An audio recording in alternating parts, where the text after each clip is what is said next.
Chers amis, on arrive à notre dernier temps de l'été, dans cette série qui s'appelle « De la parole aux actes ». On est dans le livre des actes, et comme on est l'été, les choses sont un peu différentes. Pour les parents, on a installé derrière des choses pour vos enfants, s'ils veulent aller jouer, si c'est un peu trop long pour eux, n'hésitez pas. Mais ils sont sous votre charge, parce qu'on n'a pas de moniteur, on les laisse se reposer pendant l'été. Alors, aujourd'hui, j'aimerais vous partager une petite habitude que j'ai. À chaque nouvelle saison un petit peu de ma vie, nouveau mois, nouvelle période, j'aime la mettre sous le... J'aime choisir un verset qui représente ce que je veux vivre dans cette période. Et là, on est en été, et comme vous le savez, chez nous, ça veut dire évaluation, ça veut dire préparation de ce qui va se passer en septembre. Et du coup, le verset qui m'a beaucoup parlé, moi, c'est ce verset du prophète Samuel où il dit « Mais parle, Seigneur, ton serviteur écoute ». Et c'est écrit en hébreu, c'est pour ça que vous n'arrivez pas à lire. Mais cette question-là, elle est importante. On veut que Dieu nous parle, mais comment est-ce que Dieu nous parle ? Moi, c'est une question qui m'est hyper actuelle en ce moment, mais c'est comment je fais la différence entre ce que Dieu me dit, quelles sont mes propres pensées et mes propres envies. Et souvent, sur cette question, on s'écharpe sur le comment. On a des avis différents sur comment Dieu nous parle dans la prière, dans la prophétie, dans la lecture de l'Écriture. Mais bien souvent, je crois qu'on part à côté d'une question qui est tellement plus importante, c'est pourquoi Dieu nous parle. Aujourd'hui, je ne vais pas vous parler du comment, je vais vous parler du pourquoi, au travers d'un texte que sans doute beaucoup d'entre vous connaissent, et vous pouvez d'ores et déjà le prendre, sortir votre smartphone ou votre Bible, pour prendre Actes chapitre 9. La conversion du plus grand apôtre de l'histoire, l'apôtre Paul, celui qui a prêché à tellement de personnes. Mais au-delà de simplement l'histoire de sa conversion, c'est une histoire de Dieu qui parle. Et j'aimerais qu'on s'arrête sur ça. Alors, si vous l'avez dans vos Bibles, Actes chapitre 9, on va commencer à lire. Cependant, Saul, qui respirait encore la menace et le meurtre contre les disciples du Seigneur, se rendit chez le grand prêtre et lui demanda des lettres pour les synagogues de Damas, s'il y trouvait quelques-uns, hommes ou femmes, qui étaient de la voie, il pourrait ainsi les arrêter et les amener à Jérusalem. Il était en chemin et s'approchait de Damas quand soudain, une lumière venant du ciel resplendit tout autour de lui. Il tomba à terre et entendit une voix qui lui disait « Saul, Saul, pourquoi me persécutes-tu » Il répondit « Qui es-tu, Seigneur ?» « Moi, je suis Jésus, celui que toi, tu persécutes. Mais lève-toi, entre dans la ville, et on te dira ce qu'il faut que tu fasses. » Les hommes qui voyageaient avec lui s'étaient arrêtés, muets de stupeur. Ils entendaient la voix, mais ils ne voyaient personne. Saul se releva de terre, et bien qu'il eût les yeux ouverts, il n'y voyait rien. On le prit par la main pour le conduire à Damas. Il resta 3 jours sans voir et sans manger et sans boire. Arrêtons-nous là. On nous a parlé de Paul, qui s'appelait encore Saul. Paul, c'est son nom grec, son nom romain. Saul, c'est son nom juif. Comme quelqu'un qui déteste l'Église. C'est le plus grand ennemi de Jésus-Christ à ce moment-là. Cet homme cherche les chrétiens, traque les chrétiens, et les amène soit à renoncer à Christ, soit à finir en prison, voire pire. C'est ça qu'il fait. Et il fait tellement un bon job que, rappelez-vous ce qu'on a vu il y a quelques semaines, les chrétiens commencent à se disperser partout. Et là, qu'est-ce que se fait Paul ? Il va voir l'autorité religieuse suprême, le grand prêtre, et il lui dit « Donne-moi des lettres là, qui me permettent de sortir hors de notre territoire d'Israël, d'aller jusque à Damas, et là, si on chope des chrétiens, comme ça je peux les arrêter. » Et je peux les ramener à Jérusalem. Notez qu'on appelle les chrétiens les gens qui suivent la voie. C'est une référence au prophète Ésaïe. Au fait que, vous savez, il est dit que de préparer la venue du Seigneur, d'aplanir sa voie. Et c'est une des dénominations sous lesquelles on connaît les chrétiens à l'époque. Ceux qui suivent la voie. Mais là, Paul, alors qu'il s'approche de Damas, il est arrêté net. Il y a une voix qui arrive. La voix de Dieu, qu'est-ce qu'elle fait ici ? Elle ne lui parle pas gentiment. Elle ne lui dit pas « Hé Paul, t'as 2 minutes, on discute. » Il y a une voix qui arrête Paul. Et notez la brutalité avec laquelle ça se passe. Paul, il entend une voix, les gens autour de lui aussi, mais lui, il voit quelque chose. Regardez, ça s'apparente à une lumière tellement brillante, tellement forte que ça l'aveugle. Ça doit vous rappeler quelque chose. Quand Dieu apparaît dans la Bible, ce qui est visible de Dieu, c'est ce qu'on appelle sa gloire dans la Bible, elle se traduit souvent par cette forme de lumière. Et lui la voit et il est comme terrassé par cette lumière. Elle l'aveugle au point où il va justement être aveugle. Mais notez autre chose, il tombe à terre. Alors soyons d'accord sur ce que ça veut dire. C'est pas Paul tout d'un coup il voit rien et il trébuche. C'est pas non plus comme dans certaines illustrations que vous avez pu voir de ce passage, un Paul à cheval et ce cheval il a peur et il se cabre et Paul il tombe. Non. Il trébuche pas Paul. Jésus le fait tomber. C'est comme s'il lui mettait un coup à l'arrière des genoux et il tombe. Jésus-Christ littéralement arrête Paul. Il le stoppe. Il ne le laisse pas avancer. Vous savez pourquoi ? Parce que la première raison pour laquelle Dieu parle, et Jésus l'avait prophétisé dans Jean chapitre 16, il nous disait ceci. Et quand il sera venu en parlant du Saint-Esprit, il convaincra le monde en ce qui concerne le péché, la justice et le jugement. La première raison pour laquelle Dieu parle et le Saint-Esprit a été envoyé, c'est pour nous mettre les yeux en face de notre péché. C'est pas souvent ce qu'on entend, ça. Ok ? Et pourquoi Dieu fait ça ? Il y a deux raisons importantes. Et la première, on passe dessus trop vite. C'est le fait que Dieu nous aime. Quand on voit quelqu'un qui se détruit dans le péché, on ne peut pas rester insensible à ça. Paul, c'est la personne qui déteste le plus le Christ au monde à ce moment-là. Mais vous savez quoi ? L'amour de Jésus, il est plus fort et il est plus grand que toute la haine de Paul. Christ aime tellement Paul qu'il refuse de le laisser aller à Damas pour continuer à pécher contre lui. Vous vous rendez compte de l'amour de Christ ? Mais c'est de l'amour pour Paul, mais c'est aussi de l'amour pour l'Église. Parce que notez ce qu'il dit. Il dit, Paul, pourquoi me persécutes-tu ? Ah, mais il persécute des chrétiens. Il ne peut pas taper Jésus. Mais de la même manière qu'un papa est heurté si son enfant fait du mal à son enfant, de la même manière qu'une épouse est heurtée quand on fait du mal à son mari, Christ est heurté quand son Église a mal et il le prend vachement personnellement. Mes amis, si Dieu parle, c'est pour nous arrêter dans notre folie, nous arrêter dans nos péchés. Et bien souvent ça, on n'en prend pas conscience. On croit à tort, et c'est même pire, je crois, chez nous les chrétiens, que les pensées qui nous traversent, que ce qui vient de notre cœur, ça vient du Saint-Esprit. Que toute pensée un peu cool, qui passe au travers de mon cœur, elle vient de Dieu. Non. Jérémie chapitre 17, verset 5 nous dit que le cœur, c'est la plus tortueuse des choses, à tel point qu'il est inguérissable. L'Écriture nous dit qu'on est tellement aveuglé par le péché que si Jésus, à un moment donné, il ne nous met pas un stop, on est capable de plus sortir.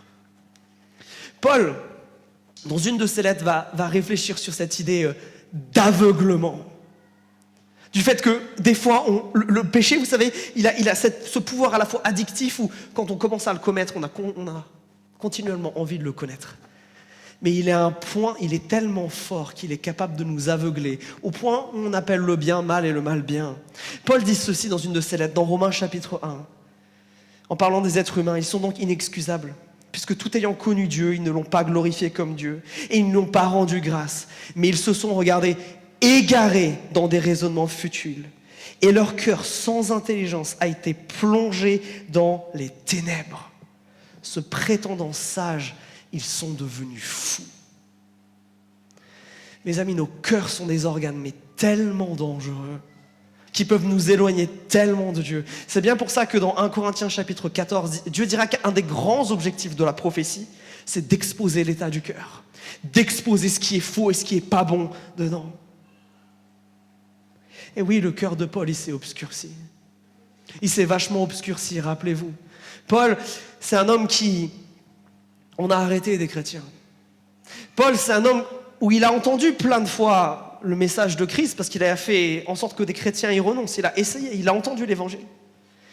Puis dans quelque chose qu'on a vu l'année dernière, rappelez-vous, le martyre d'Étienne, le premier homme à mourir parce qu'il est chrétien. Rappelez-vous ce que ce texte nous disait. Paul était présent. Alors qu'on tuait Étienne à coups de cailloux, Paul a prouvé. Mais Paul a entendu Étienne, qui lui aussi à ce moment-là, intéressamment, a une vision de Christ dire « Seigneur, pardonne-leur », vous vous rappelez ce qu'il y a après ? Parce qu'ils ne savent pas ce qu'ils font. Nos cœurs sont capables de nous aveugler. Et si Dieu ne parle pas, si Dieu ne se révèle pas, si Dieu à un moment n'entre pas dans notre existence et dit « Stop !» on peut continuer, mais tellement loin. Mes amis, quand c'est la dernière fois que Dieu vous a repris ? Ou devrais-je dire quand c'est la dernière fois que vous vous êtes laissé reprendre par Dieu ? Parce que ceux que Dieu aime, il les reprend.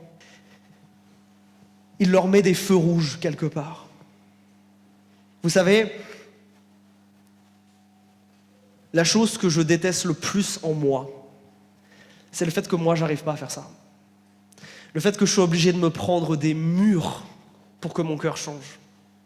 Le fait que Dieu soit obligé de me faire des choses semblables à Paul pour que j'arrête d'avoir les yeux fixés sur mon péché.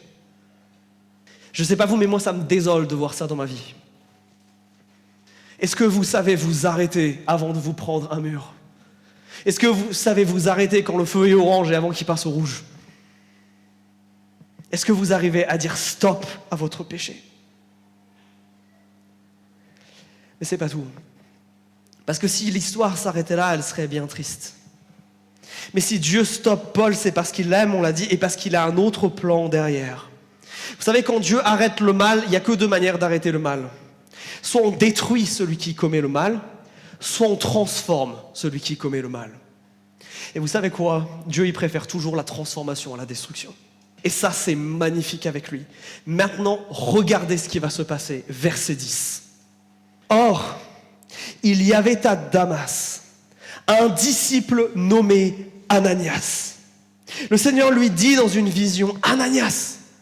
Celui-ci répondit, « Je suis là, Seigneur. » Le Seigneur lui dit, « Va dans la rue appelée la rue droite et cherche dans la maison de Judas un homme nommé Saul de Tarse, car il prie et il a vu en vision un nommé Ananias qui entrerait et lui imposerait les mains pour qu'il retrouve la vue. » Ananias répondit, « Seigneur, j'ai entendu dire par beaucoup de gens tout le mal que cet homme a fait à tes saints qui sont à Jérusalem. Ici même, il a été investi par les grands prêtres de l'autorité pour arrêter tous ceux qui invoquent ton nom. » Mais le Seigneur lui dit, « Va, car cet homme est l'instrument que j'ai choisi pour porter mon nom devant les nations et les rois, comme devant les Israélites. Je lui montrerai moi-même tout ce qu'il faudra souffrir pour mon nom. » Ananias partit. Et lorsqu'il fut arrivé dans la maison, il imposa les mains sur Paul et dit, « Saul, mon frère, le Seigneur Jésus, qui t'est apparu sur le chemin par lequel tu venais, m'a envoyé pour que tu retrouves la vue et que tu sois rempli d'Esprit Saint. » Au même instant, il tomba de ses yeux comme des écailles et il retrouva la vue. Il se leva et reçut le baptême. On s'arrête de nouveau là.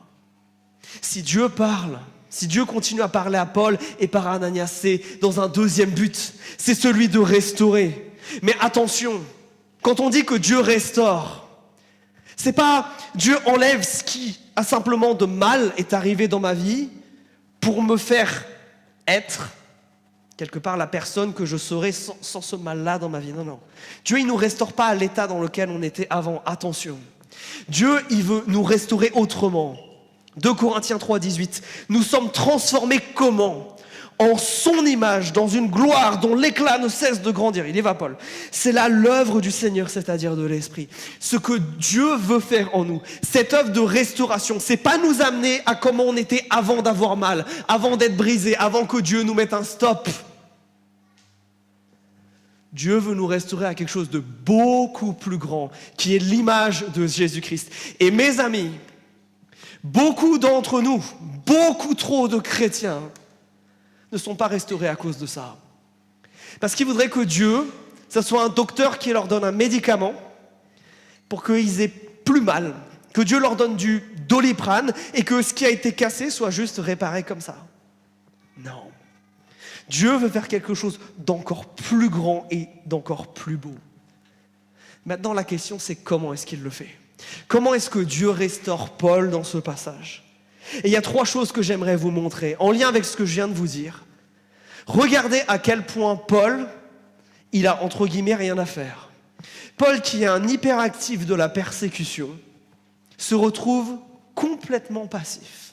Regardez ce que Dieu lui dit, verset 6. Lève-toi, tu vas aller à Damas, et puis on te dira, tu vas devoir attendre.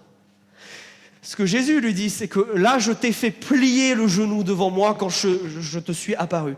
Maintenant, à toi de te soumettre à moi pour que tu vives la transformation que je veux te donner.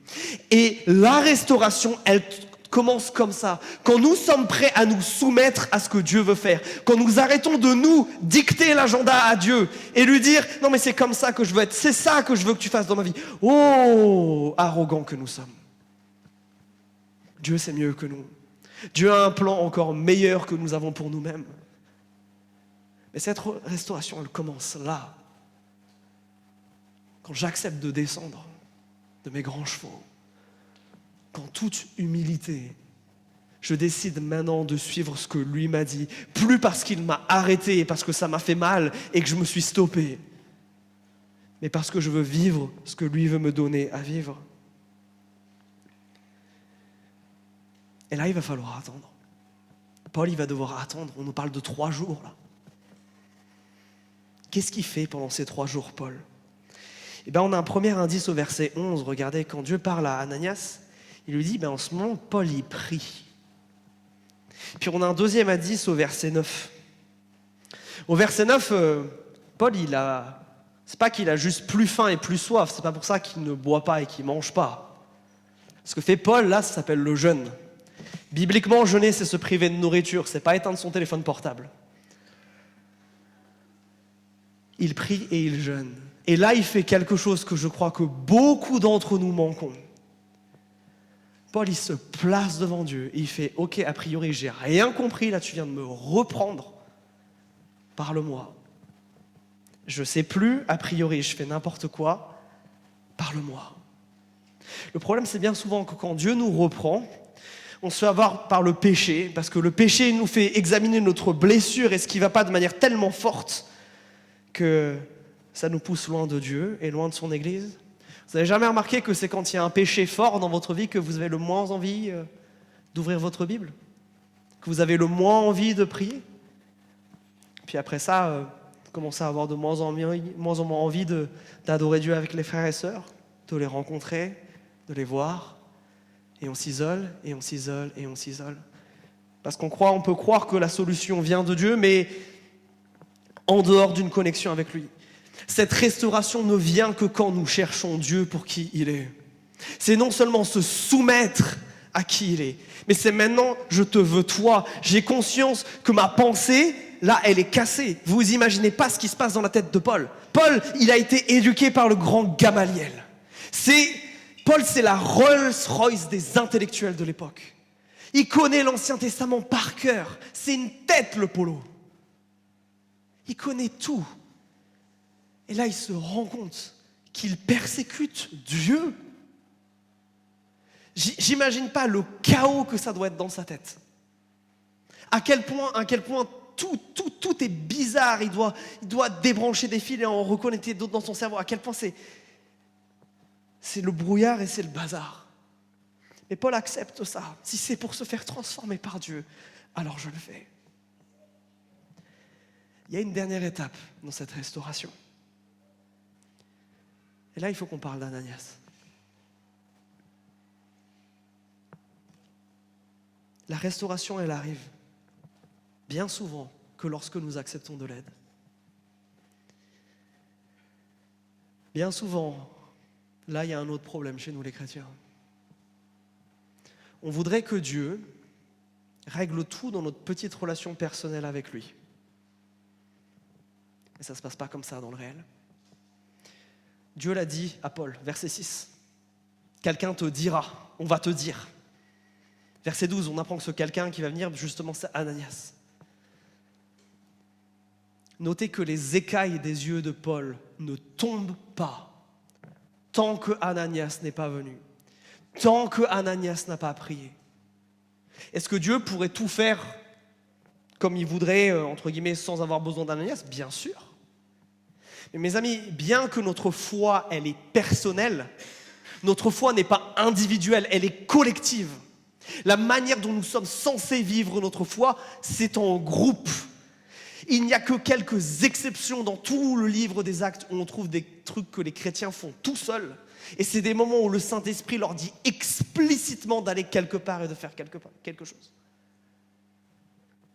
Mais nous, des fois, on est tellement aveuglés, on a tellement honte qu'on ne va pas chercher l'aide qu'il y a dans le corps de Christ. Et mes amis, moi j'ai une question pour vous par rapport à ça. Est-ce que vous êtes bloqués dans votre délivrance? Peut-être que pour vous, ce n'était pas le feu rouge de la voix de Dieu qui arrête, mais vous êtes dans la saison du feu orange, où Dieu dit « Attends, il faut que je restaure des choses en toi ». Est-ce que ça avance? Est-ce qu'on avance vers la liberté et la délivrance ou pas? Ou est-ce qu'on stagne? Parce qu'on refuse de se soumettre à Dieu. Non, Seigneur, ok, tu veux faire des trucs, mais ça sera selon mes conditions, pas selon les tiennes. On a un problème avec l'humilité et le fait de descendre devant lui. Est-ce que c'est parce que, ok, Dieu va me restaurer, mais c'est pas en étant en relation avec lui? Non, rouvrir ma Bible et prier, c'est m'exposer à ce que Dieu, là, il me remette un coup et que ça me fasse encore plus mal. Ou est-ce que c'est parce qu'on a peur de l'Église? Parce qu'on a peur d'avoir encore plus mal au travers du regard des autres, d'être méprisé, d'être encore plus cassé. Je crois que celui-là... Mes amis, si l'Église et si notre Église, elle veut rester un hôpital pour les pécheurs et pas se transformer en un joli musée poussiéreux de saints qui étalent juste leurs bonnes œuvres, alors il faut qu'on arrive en toute humilité à se reconnaître malade, qu'on n'est pas objectif sur notre situation parce que nos cœurs nous entraînent dans un aveuglement qui est terrible. Il faut reconnaître qu'on est à bout et qu'on a besoin de l'aide des uns des autres. Vous savez, j'ai exprimé devant mes boss à moi, à Vertical Europe, que ma plus grande crainte pour nous, ma plus grande peur, c'est qu'on ne veuille pas guérir. Qu'on se satisfasse du minimum, là.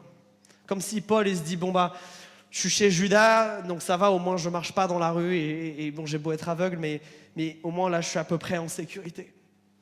Qu'on se contente de miettes, et pas de l'œuvre incroyable que Dieu voudrait faire dans chacun d'entre nous. Mes amis, Dieu veut toujours restaurer. Le seul facteur limitant, ce n'est pas sa volonté à lui, c'est la nôtre. C'est le fait de ne pas vouloir que lui nous restaure comme il a envie de le faire. C'est pas sa volonté, c'est de nous sauver, mais notre entêtement à aimer le péché et à patauger dans la boue qu'il crée, c'est ça qui cause bien souvent notre manque de restauration. Est-ce que tu arrives à t'arrêter et à écouter Dieu, à te placer dans cette saison où c'est plus toi qui dictes à Dieu comment tu veux qu'il fasse les choses? Ou simplement où tu te dis en toute humilité, Seigneur, mon péché m'aveugle et j'ai besoin que d'autres parlent dans ma vie parce que quelqu'un qui souffre, mes amis, n'est jamais objectif sur sa souffrance.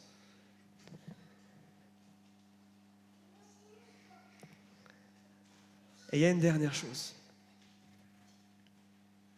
L'histoire, elle ne s'arrête pas là. Il y a une suite. Regardez le verset 19. Et après avoir pris de la nourriture, il retrouva ses forces. Il resta quelques jours avec les disciples qui étaient à Damas, et aussitôt il se mit à proclamer dans les synagogues que Jésus est le Fils de Dieu. Tous ceux qui l'entendaient, stupéfaits, disaient: mais n'est-ce pas lui qui, à Jérusalem, s'acharnait contre ceux qui invoquaient le nom de Jésus? N'est-il pas venu pour les arrêter et les amener devant les grands prêtres? Cependant, Saul était de plus en plus puissant et confondez les Juifs qui habitaient Damas en démontrant que Jésus est le Christ. Notez le début du verset 20. Et aussitôt, immédiatement, qu'est-ce qu'il fait? Il se met à proclamer qui est Jésus. Et là, il y a quelque chose d'important qui se passe, dont on a parlé tant et tant de fois quand on était dans la vie d'Abraham. Si Dieu nous bénit, si Dieu nous restaure, c'est pas seulement pour nous faire du bien, c'est pour aller en restaurer d'autres derrière. Si Dieu nous restaure, c'est pour ensuite nous envoyer. Bien souvent, on se retrouve un peu comme dans la position d'Ananias. Je ne sais pas comment il est devenu chrétien. Est-ce que c'est un chrétien de Jérusalem qui a fui la persécution? Est-ce qu'il y a des missionnaires qui sont arrivés et il s'est converti? L'histoire ne nous le dit pas. Mais Ananias, il est bien tranquille. Et là, Jésus lui dit, Ananias, tu vas aller voir le gars qui tue des chrétiens et tu ne vas pas y aller pour le taper, tu vas aller pour le guérir. Et vous l'avez vu, Ananias, versets 15 et 16, enfin même avant, 13-14, il a peur. Il a hyper peur. Et mes amis, est-ce qu'on a conscience de ça? Que si Jésus nous rétablit, si Jésus nous a sauvés, c'est pas que pour nous. Jésus n'est pas juste là pour nous dire, bon allez, je te remets sur pied, et puis après, allez, bonne chance, bon courage. Non.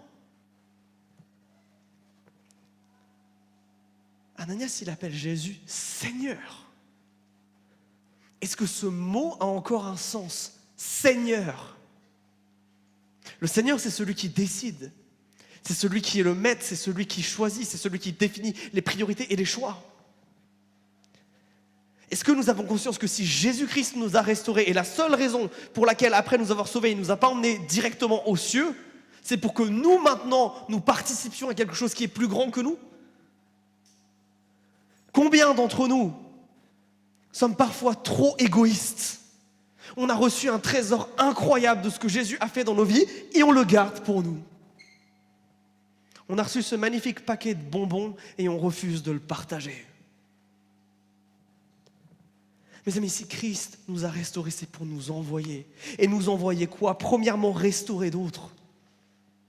S'il y a un accent aussi fort dans le Nouveau Testament sur l'amour du prochain, c'est pas juste pour qu'on arrive à vivre à peu près les uns avec les autres, justement, sans se taper. Non, c'est parce que c'est au travers de l'amour que Christ restaure et transforme. Et bien souvent, on se trouve des excuses, et nous, généralement, elles sont moins bonnes que celles d'Ananias. Parce que oui, on peut être en empathie avec lui quand même. Aller voir Paul, c'est pas facile. Mais bien souvent, nous, on a la flemme. J'ai pas assez de temps. L'autre, il n'est pas assez bien, il est trop différent, il paraît trop dangereux. La charge mentale d'être dans la vie de cette personne, elle est trop grande pour tout ce que j'ai déjà à faire. Mes amis, bien souvent, je vois que les gens qui se plaignent d'être dans des saisons où ils n'entendent plus la voix de Dieu, où ils sont comme secs, c'est des gens qui ne veulent pas que Dieu leur parle. Parce qu'ils ne veulent pas que Dieu l'envoie. Oui, Dieu, tu peux me dire des trucs à moi, tu peux me donner des visions, si tu veux, d'arc-en-ciel et de trucs qui me font du bien, mais me demander d'aller parler, me demander d'aller bénir, me demander de sortir de ma zone de confort, ça non. Mes amis, Dieu nous parle pour nous envoyer. Est-ce que peut-être que ta saison là de sécheresse, si c'est ce que tu vis, elle n'est pas un peu due à ça? Parce que Dieu veut essayer de t'envoyer, mais toi tu dis, ah non, pas le temps, trop dur, trop compliqué. Mais restaurer comment? Ok, restaurer, mais il y a une emphase qui est mise de manière particulière sur quelque chose. Notez que Ananias, quand il arrive, il lui impose les mains pour le guérir, mais il le baptise ensuite. Il lui prêche donc l'évangile et lui demande de renoncer au péché. Et qu'est-ce que fait Paul une fois qu'il est converti? Directement, versets 19 et 20, il se met à proclamer qui est Jésus. C'est d'ailleurs ce que Christ avait prévu. Regardez ce verset 15, c'est incroyable. Et l'instrument que Dieu a choisi pour parler de Dieu aux nations, aux rois et devant tous les Israélites. Mes amis, les armes avec lesquelles on va, ceux qu'on doit proclamer, c'est Christ et Christ ressuscité. Et si vous demandez comment on fait ça, je vous renvoie à ce qu'on a vu la semaine dernière, c'est pas très compliqué. Mais si Christ nous envoie, c'est ces deux choses. C'est restaurer les gens. Comment? Avec l'évangile. Parce qu'il n'y a pas de plus grand espoir que Jésus-Christ.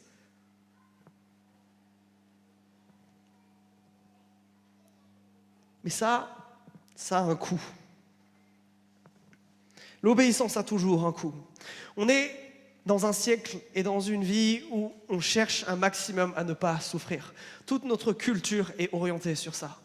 Et il suffit d'avoir quelques années d'existence pour se rendre compte qu'on n'arrive pas à ne pas souffrir. C'est pas possible, ça. Ça n'existe pas, une vie à Hakuna Matata, une vie sans souci et sans souffrance. Ça n'existe pas sur cette terre. La question, c'est est-ce qu'on veut lui donner du sens à cette souffrance? Cette souffrance, on peut la vivre seule ou on peut la vivre avec Christ. On peut la vivre avec un but. On peut la vivre dans le cadre d'une mission. On peut la vivre tout seul dans l'affliction. Mes amis, oui, Jésus nous l'a promis. Il n'y a rien dans cette vie qui sera facile.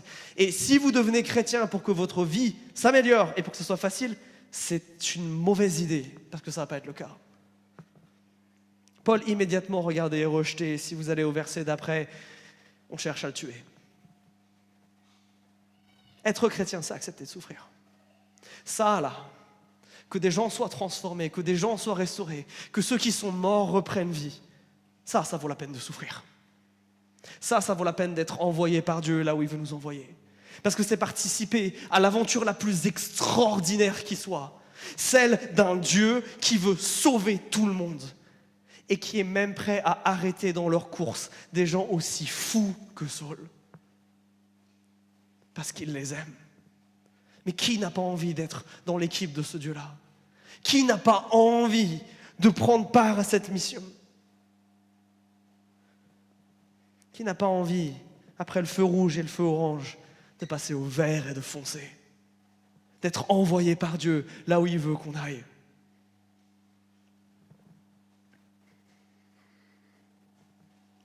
Mes amis, comment le Saint-Esprit vous parle dans ce texte?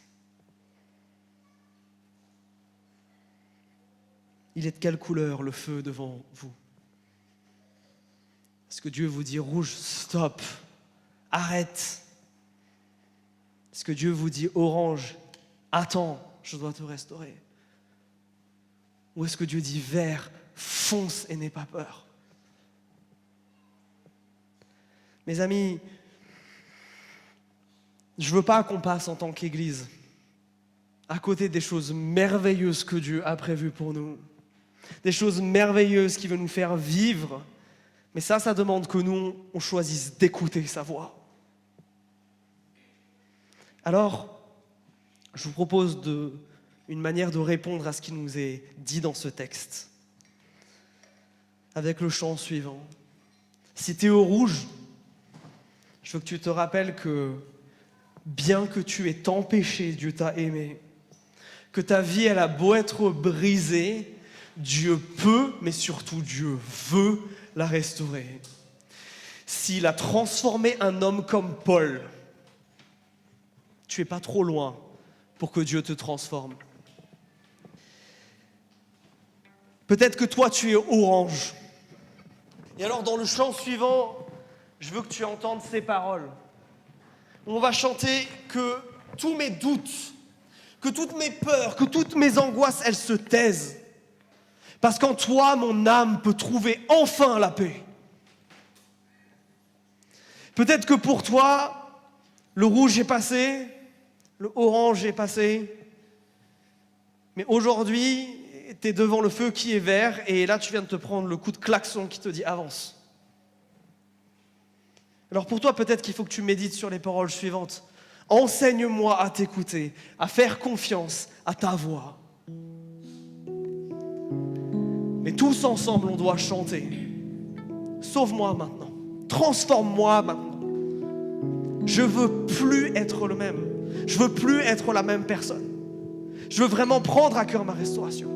Je veux vraiment être transformé par toi, là où tu m'emmèneras comme toi tu voudras, avec tes priorités à toi. Je veux vraiment aller là où ton esprit m'emmène, faire ce que lui me dit, aller restaurer et prêcher l'évangile à ceux que tu as mis autour de moi. Alors mes amis, répondons à ce que le Saint-Esprit nous dit.